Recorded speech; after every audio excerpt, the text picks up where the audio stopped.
I don't have permission on this one from Marion. There you go.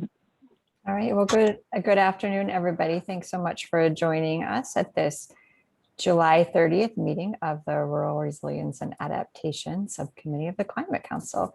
It's nice to see everybody here. I'm going to, as normal, put the agenda in the chat so it's available to everybody. And Ian, thank you for your comment. I think you're right. So we'll start the meeting today with any adjustments to the agenda. All right, hearing none, the minutes were attached to the agenda. Does anybody have any suggested changes or corrections to the minutes?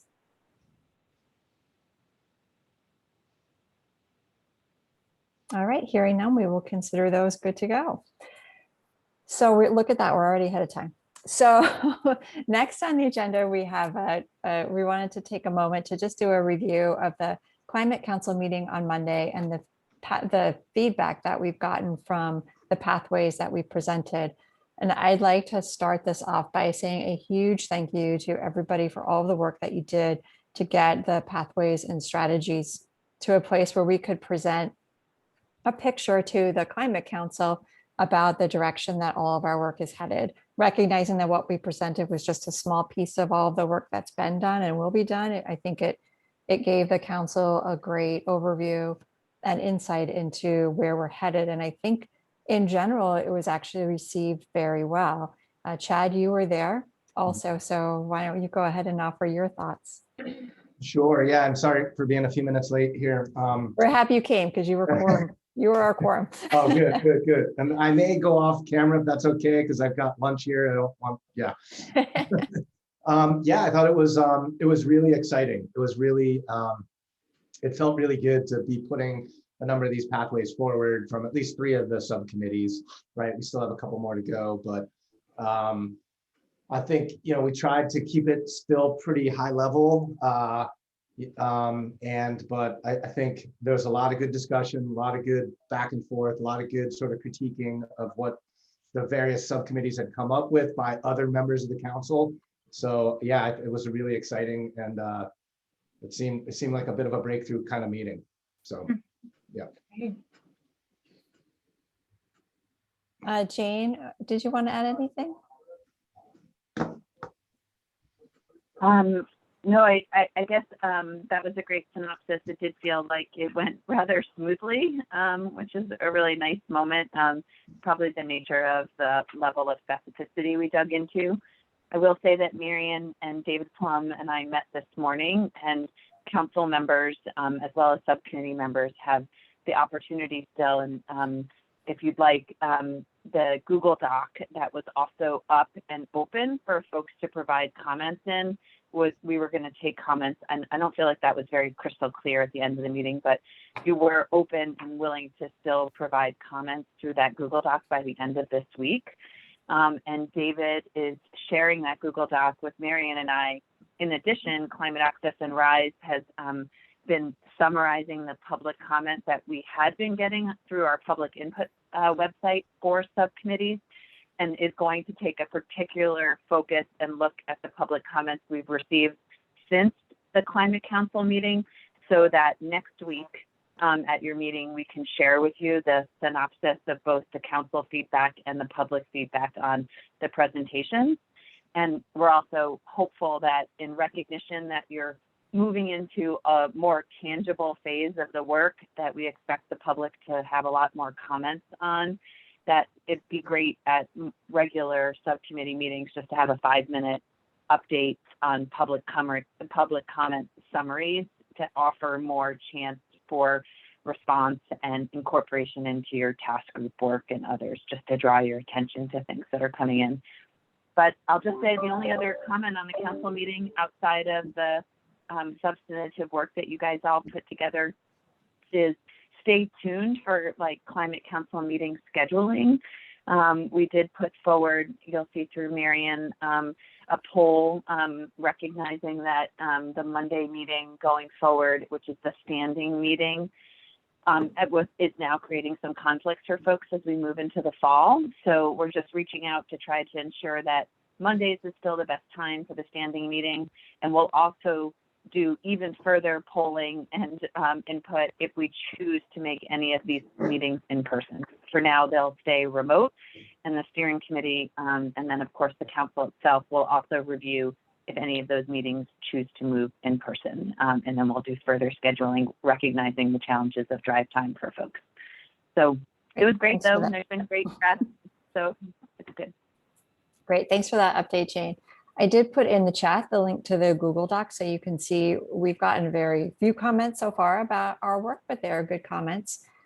The other thing I wanted to note is that we spent a lot of time thinking about our overlap with ag and ecosystems and how the land use pieces overlap. And I think in the end, what we ended up creating was a very complementary set of pathways and strategies, some of which touched on the same areas, but in a very complementary way.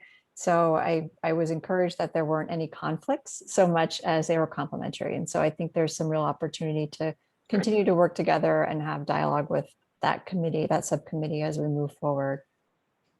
Anne, did you want to say something? I see it came off mute, so I want to make sure I give you the opportunity to speak if you'd like.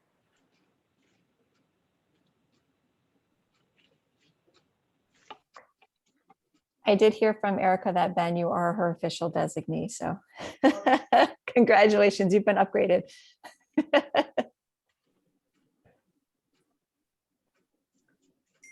Well, in that case, I'd like to move that. No, I'm just kidding. All right, so moving forward, we will continue to share any feedback that we get from the Climate Council on the draft strategies and pathways that we presented to them, and continue to use that plus the ones we didn't share as part of our work moving forward. And that brings us to our next step, which is the council and subcommittee next steps. So looking ahead to our month of August, Erica and I took some time to talk about what we have coming up and kind of strategizing about our upcoming meetings. And our thoughts are that next week we should plan on meeting again, but it will only be for an hour. So it'll be a brief meeting similar to this one. And it will focus on finalizing vision and stakeholders, which we'll talk about a little later on in the agenda here. And then we'll take the 13th off, but we will reserve the 20th and the 27th both tentatively as meetings to discuss the further refinement of our strategies as we wait to get the feedback from the community outreach on our actions that we have developed and will be continuously developing. How does that sound for August for everybody? Recognizing people, I'm sure, have vacations scattered in there. What were the dates again? Sorry, in August? The 6th, so next week, we'll meet for an hour to do some check-ins, make sure we're all on the right page. The 13th will be off. Okay. And then the 20th and the 27th, we'd like you to hold both of those. We may not need both, but we'd like you to just hold both of those. Catherine, just as a heads up, I don't know this 100%, but I think there's a high likelihood that Erica will be with the governor on the 27th for the eve of the 10th anniversary of Irene. Okay. Oh man.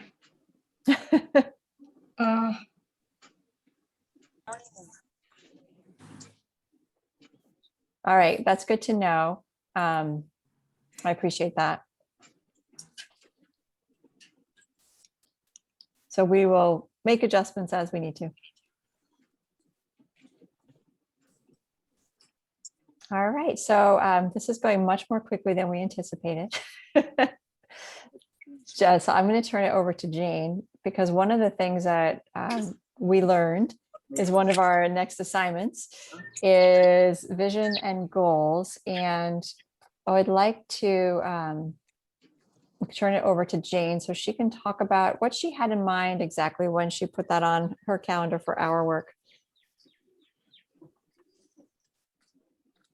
Thanks. And so I was just noting Chad's comment, just so you saw that. Hopefully the schedule works largely for others since. Yeah, that sounds really fun, Chad. So. Yeah, I can't wait. It will be. Good.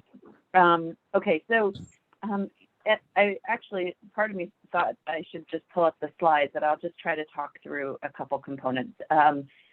First, I just want to start to tease up what was presented to the Climate Council, and Marion and I worked on this thinking closely about what was next for the subcommittees, recognizing that everybody probably just wants to run now that they did this, reach this milestone and take the month of August off. But that we're sort of in this critical crunch time, and the work that really needs to be done now is recognizing how we pull apart and think about which strategies we really want to focus in on in order to develop the action items, therefore the how that we're going to advance those strategies in the work of the Climate Action Plan.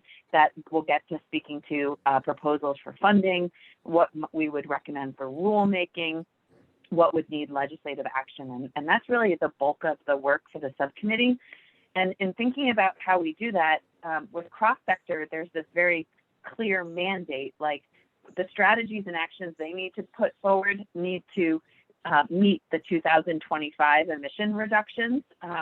And so it gets a little harder with rural resilience and ag ecosystem to think about like how you don't want to put forward the whole kitchen sink at the initial round, recognizing that while there's value, and this was a really important point I thought folks made this morning in a different meeting, was that there's value in being illustrative with all of your strategies and seeing through as much as you can, because it elevates the recognition that this is really complicated work that's going to take a transformation, and so that we don't want to not show that.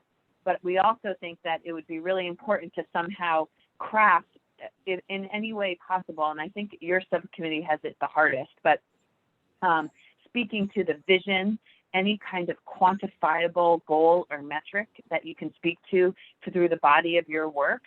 And if you could do that first, which would help us tee up your component of the Climate Action Plan in narrative form, that would then get you to then go back in your task groups, with your task leads, I should say, and start to think about what are the strategies that you really want to refine that are going to help you meet that vision, that metric that you can put forward.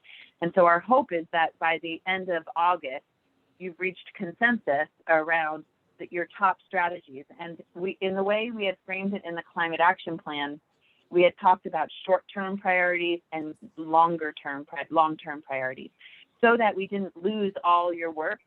And I think Marion and I are, and I know I'm going to pick Marion's good brain about her planning brain about this, but in ag and ecosystems this morning, they spoke very clearly that it's more nuanced than short-term, long-term. It's, you know, there's these very easy, perhaps, fixes, changes we could do to existing programs to implement some of these strategies.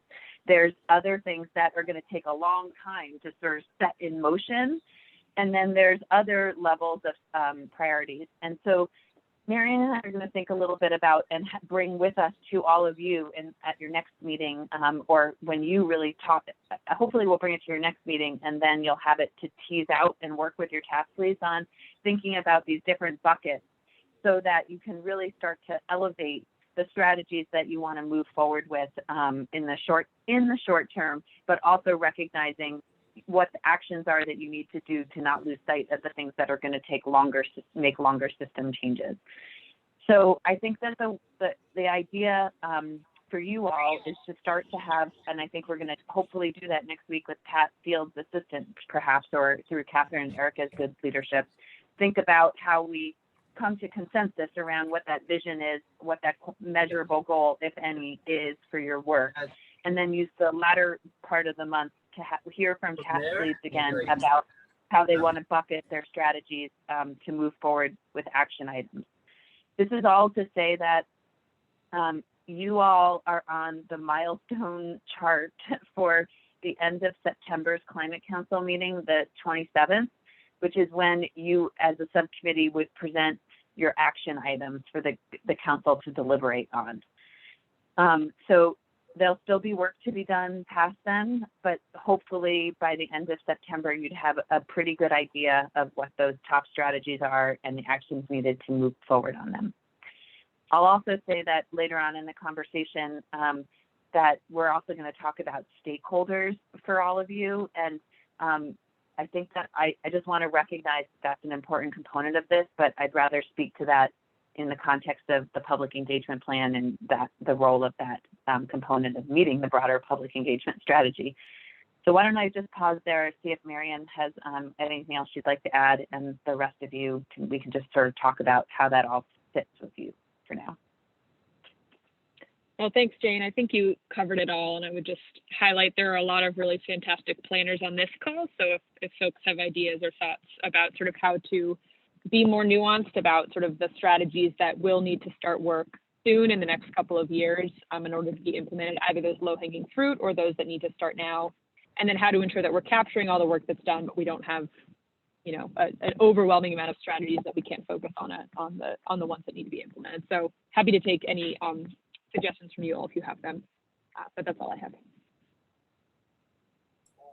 My initial feedback is that because we were instructed to make the strategy somewhat broad, that prioritizing strategies on it from an immediate term and a longer term might be more challenging than prioritizing actions in that way.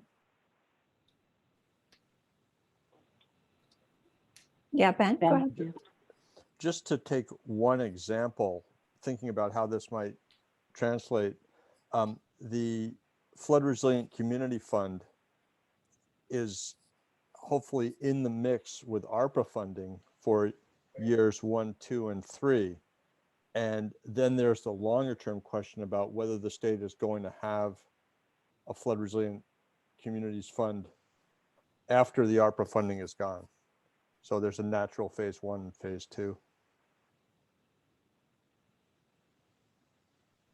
Yeah, that's a good point, both I think from Ben and Catherine, that you're right, the strategies are broad and there may be multiple actions underneath that are both sort of short-term. I'm going to use short-term for now until we come up with a better term, but sort of the short-term work that needs to happen and then also feeding into long-term. I think a lot of the sort of smart growth items as well for that. So that's a good point. Chris, you had your hand up too. You're muted. One would think I'd have gotten the hang of this by now, but no.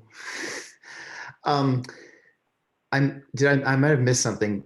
Are the overlaps in the strategies going to be ironed out now, or is that going to be later down the path? Across the subcommittees where they overlap, is that what you're suggesting? Yes.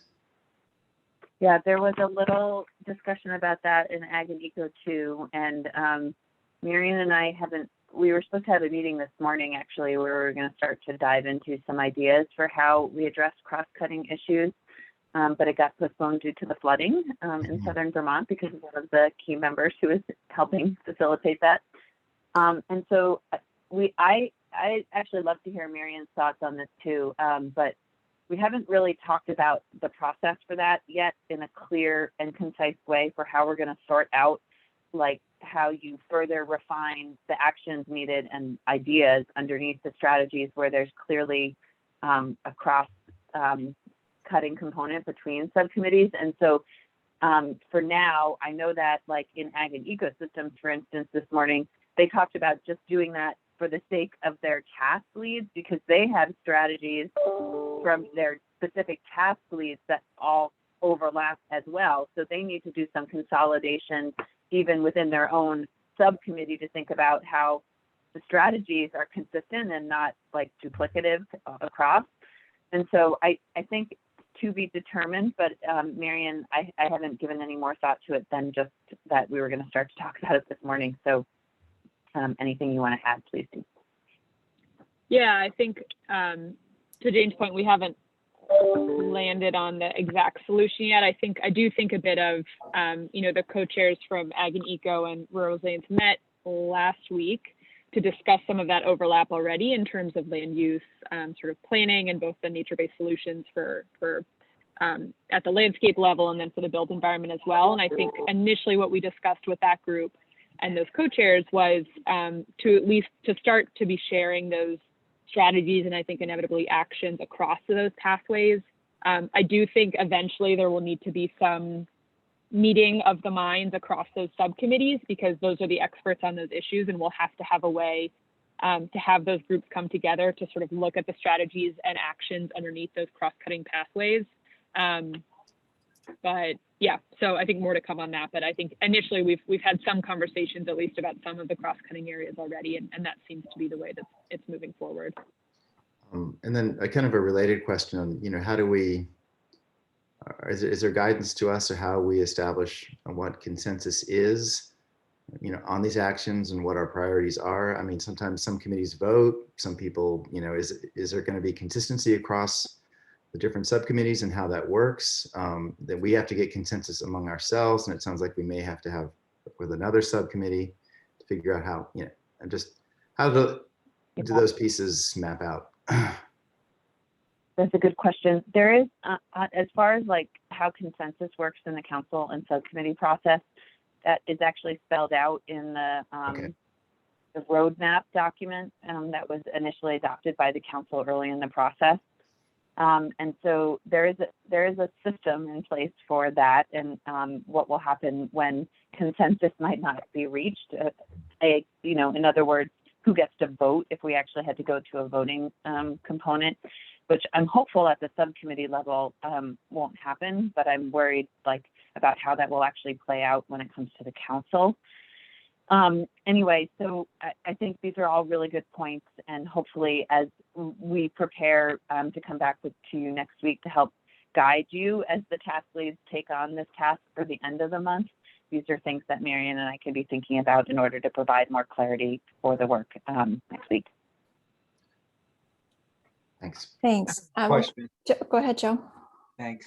Well, I guess a couple questions. I'm just wondering, have actions been developed for all the strategies? I think there's probably, I did a quick eyeball, 25 to 30 strategies, and and if you add 5 to 10 actions under each one of those, it's just a lot. And I can't remember if I've identified any action. I guess I've done a little bit of action identification, but has everybody who's developed these strategies already come up with the actions, or is that a big chunk of work what we need to do?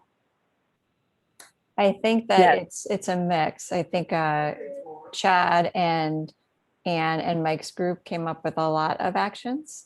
Yeah. And as you noted, some of the others, there's some actions here and there. Yeah.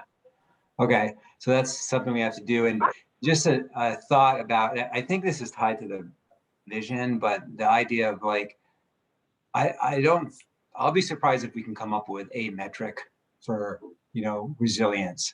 I think that it's going to really depend on, we may need metrics for the different sectors, transportation or housing or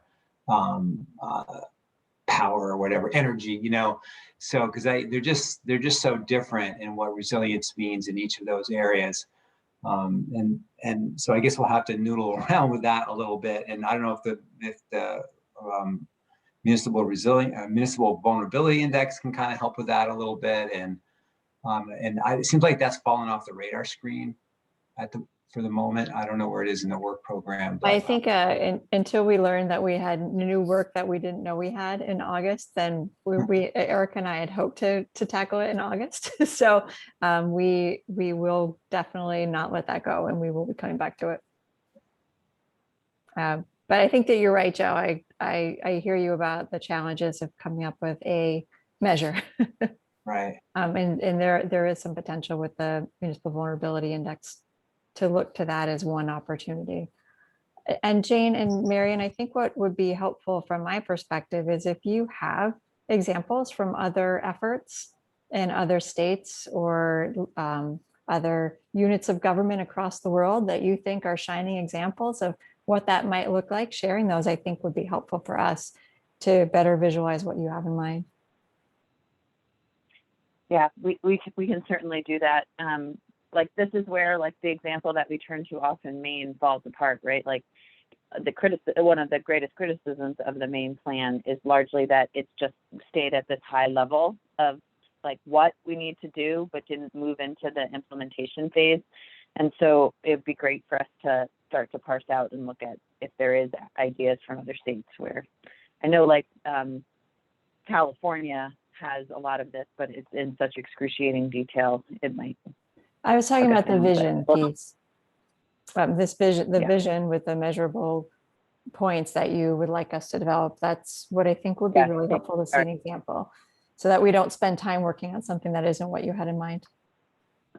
That would be great. Yeah, I have some examples to share. And I think would also point, again, I know I've said this a couple times, but Chris Kaliba, who's a professor with UVM, did a presentation to one of the other subcommittees on a resilience metric and a resilience metric tool. And he has some sort of references in his PowerPoint presentation on some other tools and resilience metrics that have been used. So I can share those and point to that presentation, and we could also invite him to speak with us at some point if we wanted to, but I'll share those.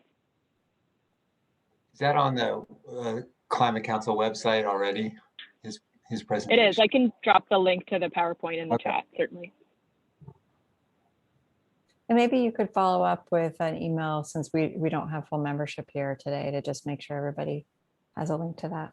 That would be great. Thank you. Are there other thoughts or questions about the vision and goals and what we'll be working on next week to try to make some progress on?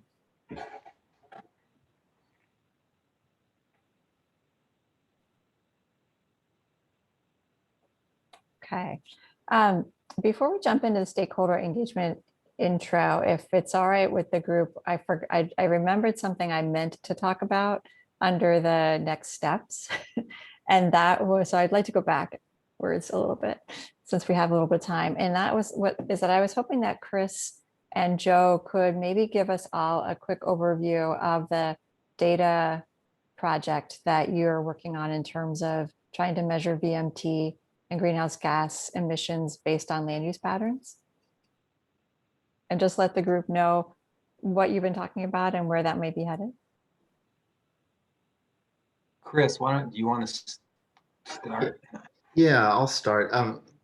Just try to keep it as high level as possible. You know, we all know if people live closer together and closer to where their jobs and daily needs are located, you can drive less. And you know, if you build more sidewalks and more bike lanes and people have more transportation options, they will use them. The challenge has always been is like, well, we know the logic of this is there. It's been just really challenging to actually identify and quantify what kinds of emissions reductions would result if we increased our investments or incentives to change how we live and conduct our daily business, create more housing opportunities close to where people live. So we've had several different conversations.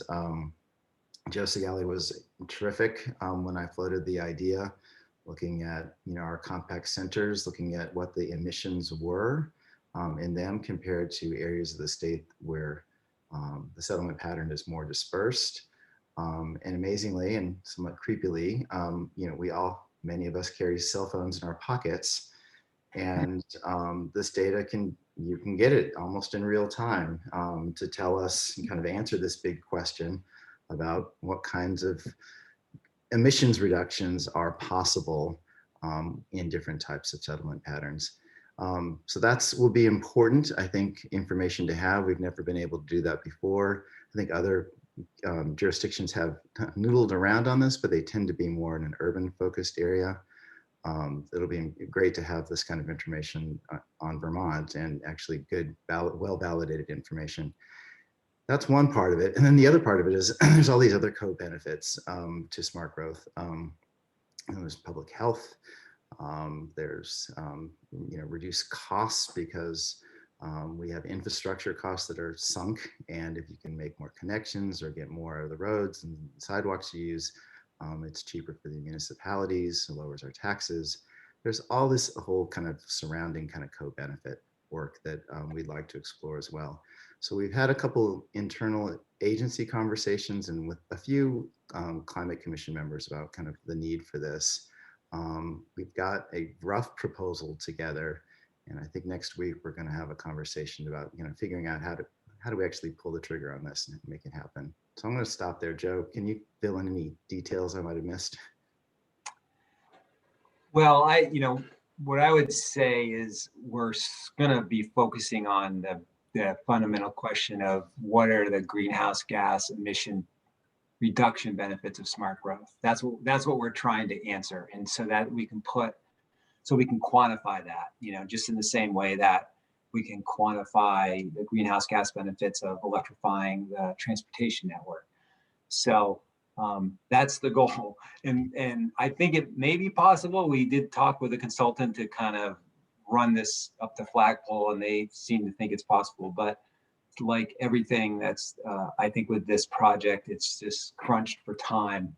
And so we're going to do our best to see if we can get someone on board and working and have some numbers available for end of September that can feed in. And also say that I think it's important for us to realize that the Act, the Global Warming Solutions Act, basically says smart growth is going to be one of the strategies that has to be included. It's not, I don't see it as an option.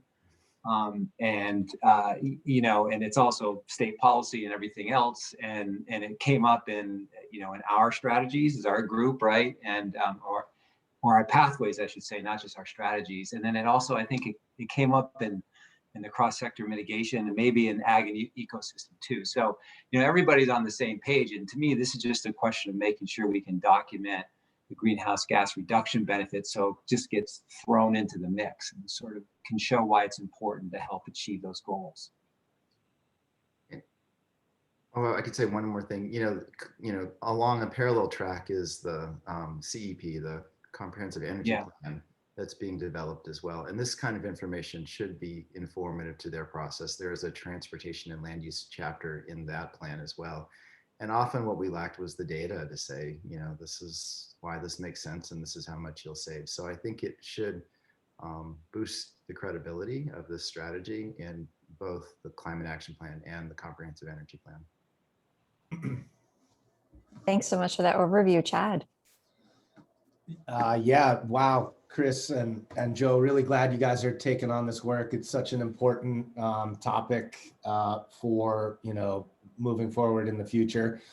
And so I just want to say thanks for taking that on, and yes, and to agree or support your suggestion that other subcommittees are working through this issue as well.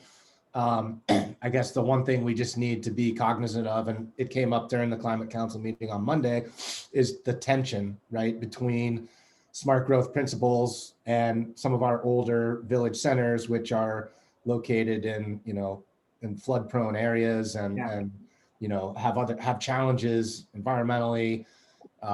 So just it'll be interesting to see how that all plays out. Like Vermont is very different than other states, even Maine, right? I mean, they have some of the same challenges, but this is a Northeast kind of phenomenon. Older infrastructure, older village centers, developed hundreds of years ago. So I think it's great that we're sort of breaking trail on this issue here. This is awesome.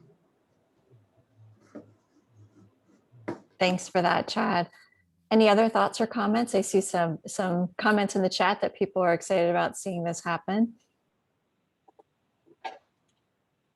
All right, I will admit, when Chris first pitched this to me, my response was, "Ugh, another study." But I've been convinced, and now I'm actually really excited about it. So my initial response was wrong. I will admit that. So I think this is going to be a great addition to the mix, especially if we're really talking about fundamentally changing how we try to achieve that goal and statute that's been there since probably before I was born that we haven't really achieved, and thinking about how to do that differently, as well as potentially investing money in getting us there. It's going to be great to have the data to demonstrate why it's important. All right. Thank you for that. And I'm sorry to put you on the spot at the last minute, but I thought people would be interested to hear about it. So there's no more comments on that. We're going to move to the next agenda item, where get us back on track to talking about stakeholder engagement. So as part of the opportunity about the next steps here, we have the ability to work with our public engagement consultants to do some focused stakeholder engagement around our pathways and strategies. And so what will be helpful for the team in planning that out is to hear from you all as to who the key groups of stakeholders are that we want to be able to engage with, to hear from directly about our pathways and strategies.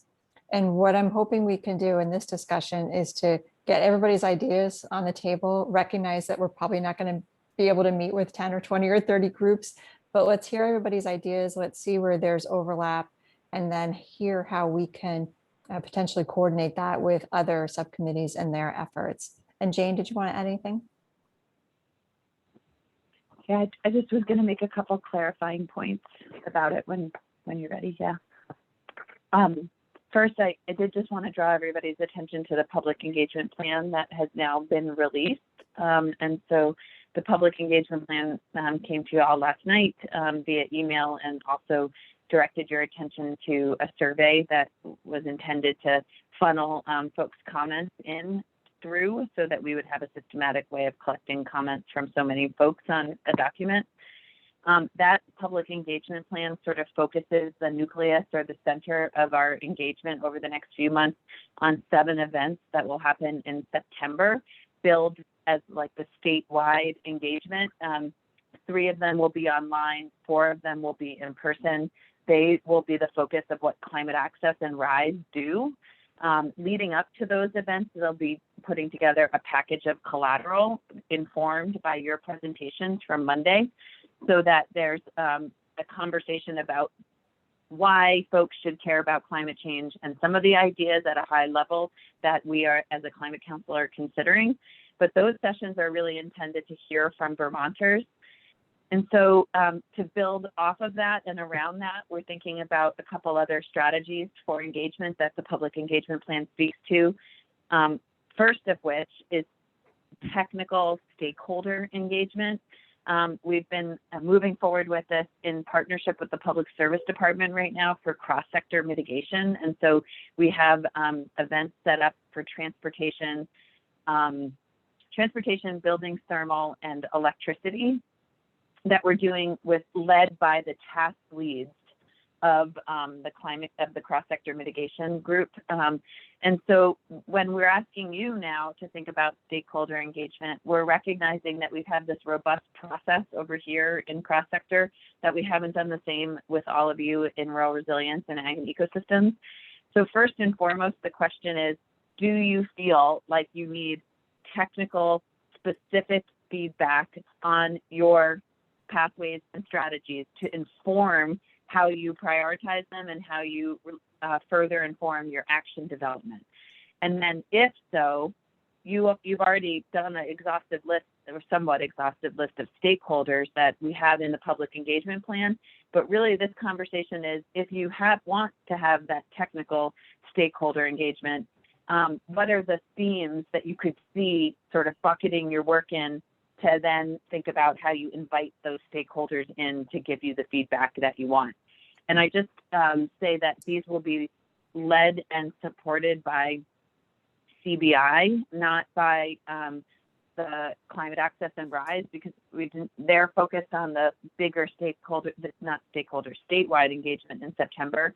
And so CBI has space in their contract to help support agenda development, facilitation, invites, and that kind of work on your behalf if you deem it's necessary.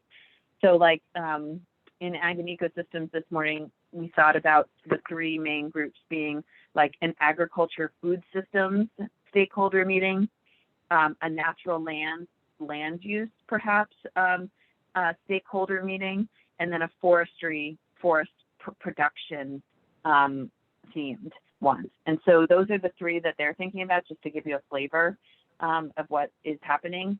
And then I'll just say the final component of the public engagement plan is really around additive engagement, meaning that you all have an amazing network of people that you work with, events that you go to, things that you do. You'll notice in the public engagement plan, there's a calendar and a place for us to think about where we would want to plug in our own engagement with all of you.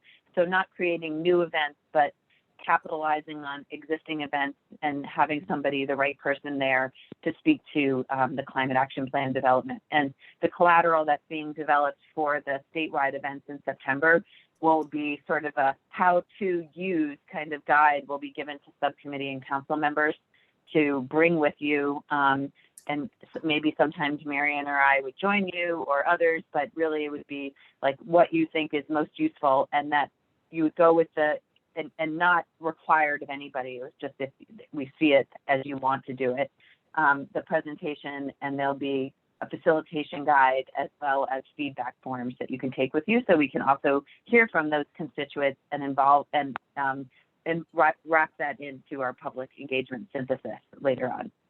And the final thing I'll say, since I'm talking a lot, is that the CBI stakeholder engagement, what really will be wonderful there is rather than waiting till October, which is when we'll have the synthesis of public engagement provided to the council by Climate Access and RISE, CBI will provide real-time meeting summaries, within a week of your stakeholder meetings, so that task leads and you all can have that feedback sooner rather than later to inform the development of strategies and actions. So first, it's important to sort of say, one, is this something that you feel is needed on your work to date? And if so, how would you batch that in order to invite your stakeholders into it? Thanks for that big picture, Jane, so that we can understand how this would fit into the overall public engagement effort. Is there anyone that thinks we shouldn't take advantage of this opportunity?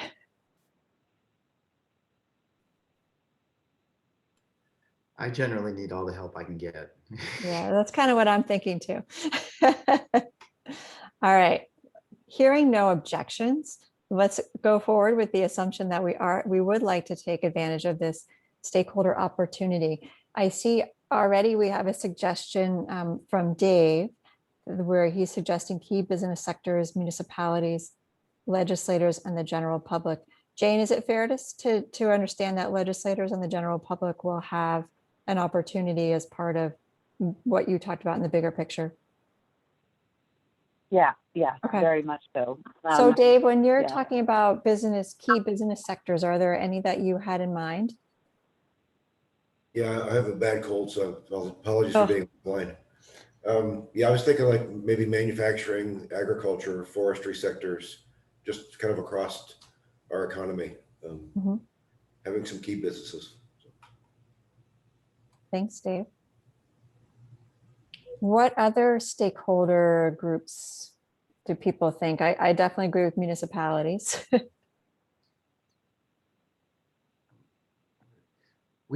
For the comprehensive energy plan, they're putting together a kind of transportation land use stakeholder engagement thing at the end of the month. We identified a long list of people there. I can share that with you.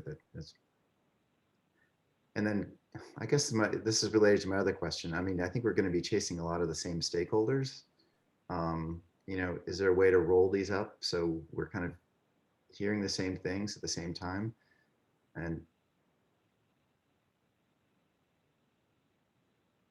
that's what I'm hoping that Jane and Marion will be working on making sure that we're not asking the same person to participate in 4 different focus groups and stakeholder events. Yeah.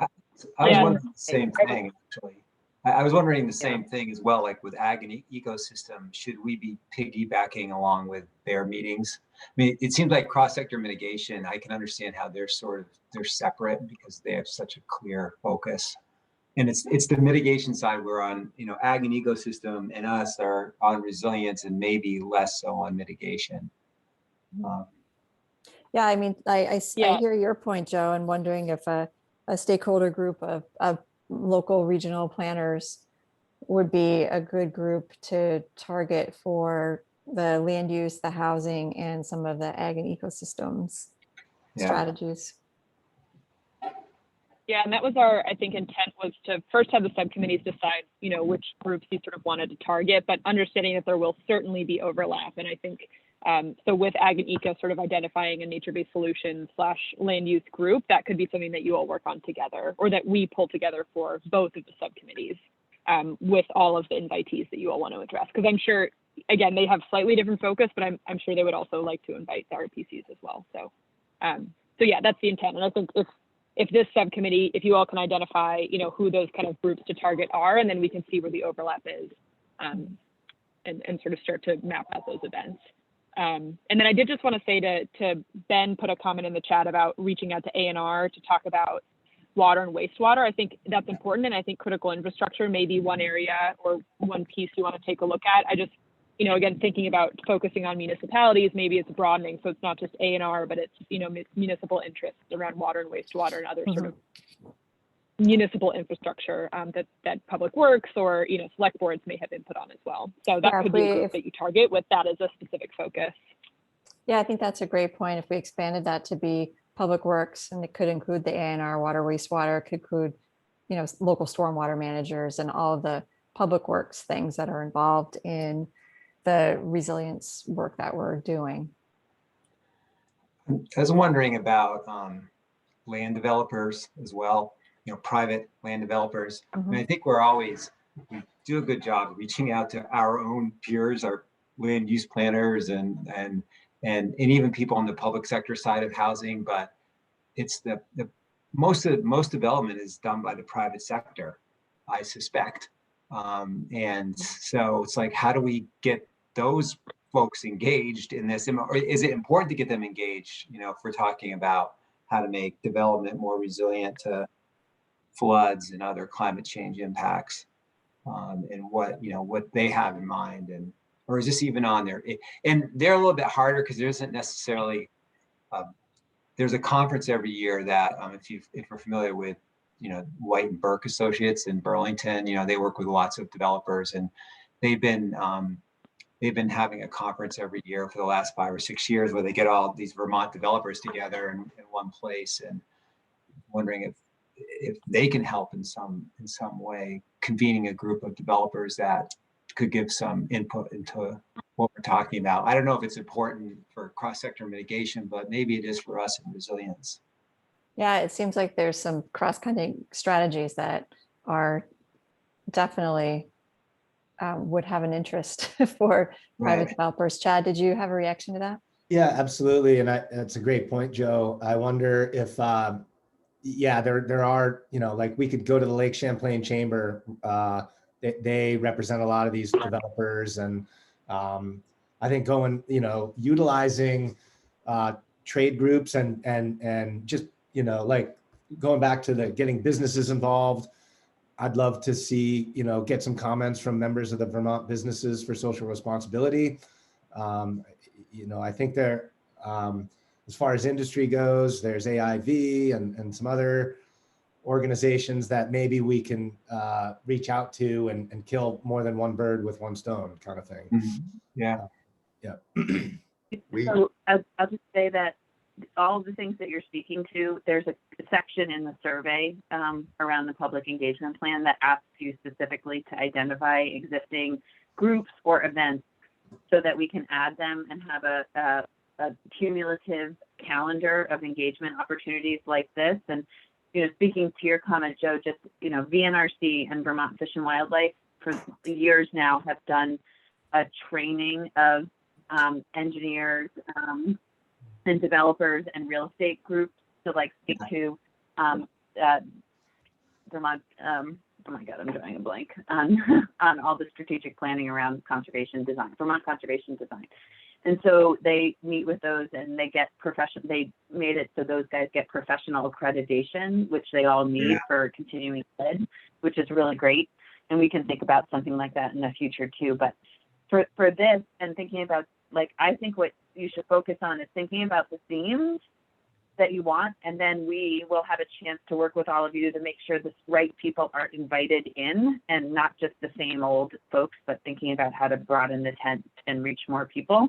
And so for natural lands and land use planning, if Ag and Eco wanted to do that and you both see that as overlap too, for cross sector, it's just, there's going to be breakout groups for for these meetings, and we could have specific breakout groups related to your interests of this subcommittee and breakout groups for them, and then do a joint sort of overview presentation. So if that feels like land use planning, perhaps, and might feel like one for all that overlaps with you, then Mary and I would do the right work to get you guys together to plan it together. So, and then for me, it feels like besides land use, like some of the other themes you've been talking about, like the critical infrastructure or housing or any, like things like that, are right now what we should work to get identified, and then figure out how to manage those well to get the input that you want. So I think what I hear what you're saying, Jane. I also want to just reiterate that I think what I'm hearing from committee members is that we really want to be able to be sure we have an opportunity to focus on private business owners, private developers, industry groups, trade groups. And so maybe we need a stakeholder outreach that's not necessarily themed to an interest area, but themed to type of business, themed toward the private business, the private developer. And maybe it's a little different than some of the others. Am I reflecting back properly what I'm hearing from the subcommittee members? Yes. I think it's important to hear from development community, but they're hard to get. So you totally have to, the suggestion to go to the Weidenberg conference is a good one, because they're busy all the time, and they tend not to engage in government conversations. So it's important that we go to them if we want to. Yeah, that conference is usually in November, so I don't know if that works time-wise. So it would require some outreach to, like I said, I think Whiteberg, they've situated themselves to be in the middle of it all, and they might be able to pull together or share the information at least, and see if they can pull some people together. And the development community has a listserv. It may be a way to, you may have to use it like a survey or something like that rather than a conversation. Yeah.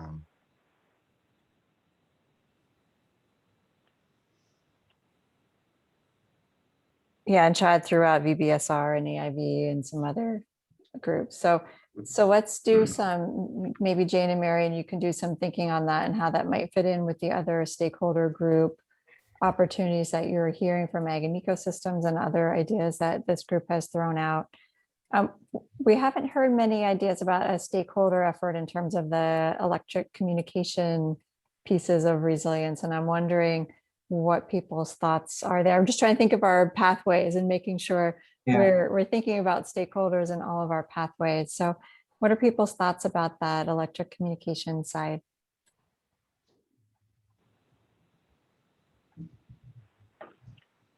I love the idea, and I mean, next week is not next week, it's one more week after that is the electricity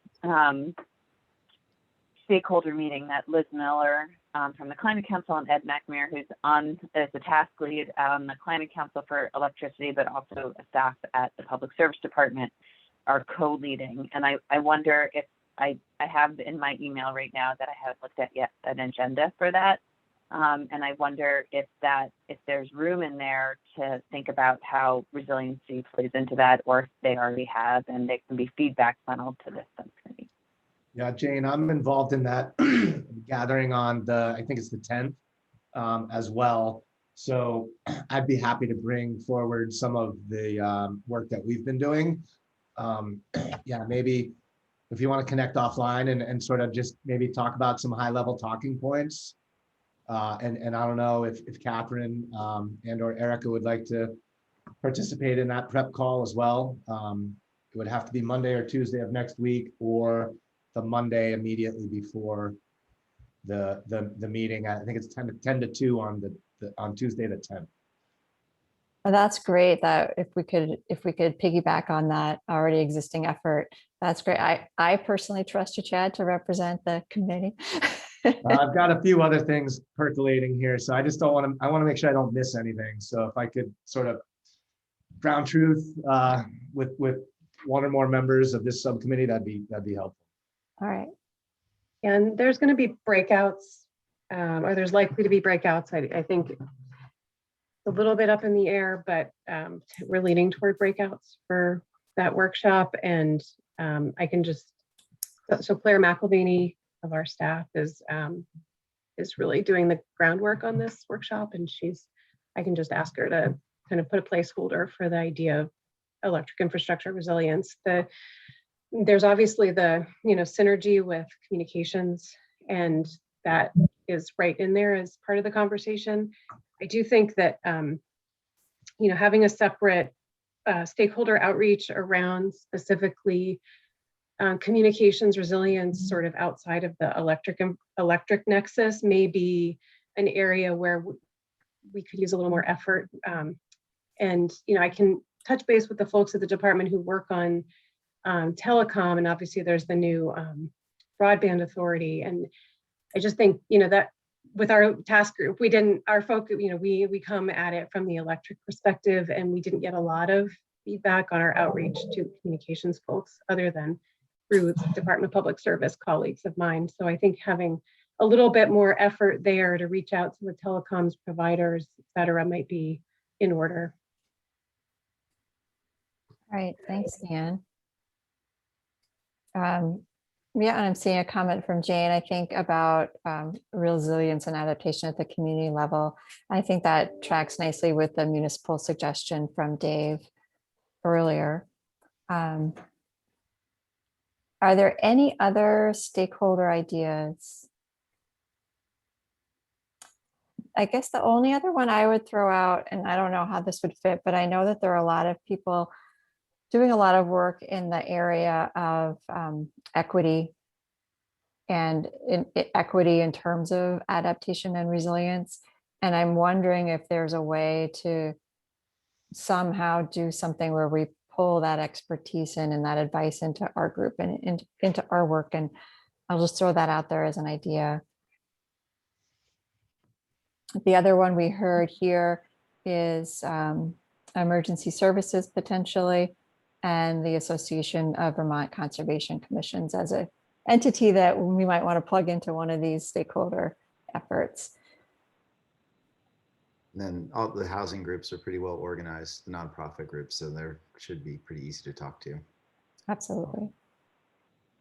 I'll just highlight that I did open the agenda for the electricity one, and I see that the first session is designed as equity and renewable energy policy, which is kind of exciting to see. And then session 2 was design considerations for 100% renewable energy standard in Vermont. Okay. Exciting to see that. So these are all great ideas. I think this has been a great conversation. And I think our next steps will be to take this feedback and these ideas and work with Jane and Marion with their knowledge of what else is happening in all these other spaces to figure out where these ideas fit into the missing pieces to make sure that all the stakeholders have a home somewhere in this outreach process. So we will work with Jane and Marion and our agenda planning meeting next week to just take some time to talk about that. And then at the meeting next week, there'll be a final proposal of what this might actually look like. And then we can start working with CBI to schedule and plan those. Does that sound like a great next step? Yeah. All right. And if you have any other stakeholder ideas that you think of when the meeting closes and you want to just drop us an email, please feel free to do so. All right, so the final item on our agenda today is public comment. Is there anything we'd like to add, Ian or Allison? Jake? Well, I guess I'm speaking up enough to get a name check, so thanks for that, Catherine. I've been, I think as is my habit, trying to be helpful in the chat with various points, just a few things to highlight. First of all, going back a little bit with the thinking about kind of how it makes sense to organize next steps for the council generally.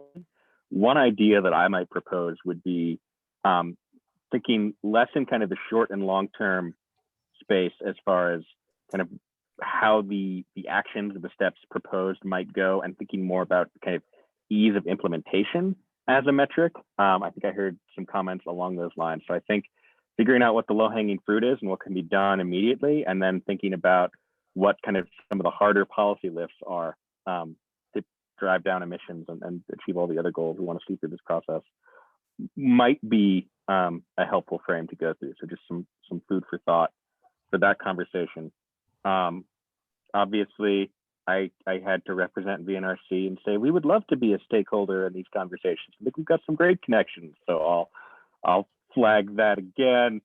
And then I had one other comment, but I've lost it, and that's fine because I think You I've can said tell us enough. next week. I'm sure I'll be here. Thanks, guys.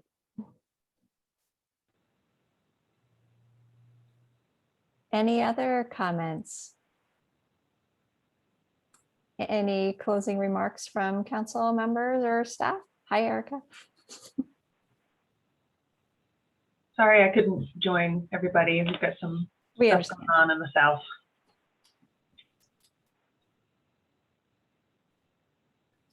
All right, well, if there's nothing else that anyone wants to add, then we'll go ahead and close the meeting for this week, and we will see you next week.